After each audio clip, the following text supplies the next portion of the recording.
There is no doubt that Donald Trump at least appeared unmoved when his supporters resorted to violence in his name. There are too many examples and collections of examples to summarize. ArrowRight So let's consider two examples that define his first tenure as president. During the campaign in 2015 and 2016, he actively encouraged his supporters to attack protesters at his rallies. On the day of the 2016 Iowa caucuses, for example, he suggested that protesters might have planned to throw tomatoes at him. So he said supporters should feel free to bother them and that he would pay their legal costs. A few weeks later, one of his supporters attacked a protester. When asked later about his promise, Trump claimed he never promised to pay legal fees. Then there was January 6, 2021. The riot that unfolded that day was clearly not directed by Trump. At no point did he say the equivalent of, "Please attack Congress."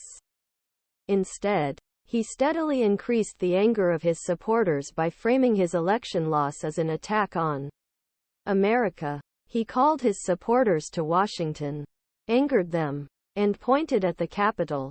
Then he sat back and watched with obvious approval as the finalization of his loss was postponed.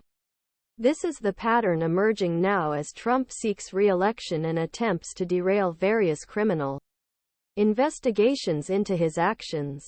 In many ways, his tacit approval of violence is as important as actively giving his supporters reasons to feel that violence might be necessary. It went predictably badly. Trump spoke to reporters after the hearing. He began by noting polls showing him leading President Biden. "I think they're going to try to win this way," Trump said, referring the criminal cases. "As we said, this is the opening of Pandora's box. It's a very sad thing about this whole situation. When they talk about the threat to democracy, that's your real threat to democracy."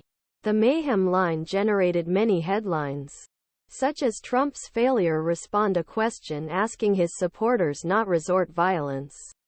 But this question came when Trump was almost leaving the room. The mayhem comment is certainly alarming. The events that led the Capitol riot were triggered by Trump's December 2020 tweet urging people to come Washington on January 6 and promising it would be crazy. What about the latest claim that the real threat to democracy is its legal troubles? He does the work necessary to heighten the sense of danger he and his followers face. He collects wood and pours gasoline so that Trump doesn't light the match. The insurrection at Capitol and Trump's efforts to hold on to power despite his loss in 2020, an effort that began long before the election, have spurred new assessments of fragility of American democracy. Here was a president trying to subvert the voters' will to stay in office, in what the country saw as a clear step toward authoritarianism. But when pollsters began asking Americans how concerned they were about the collapse of Dem.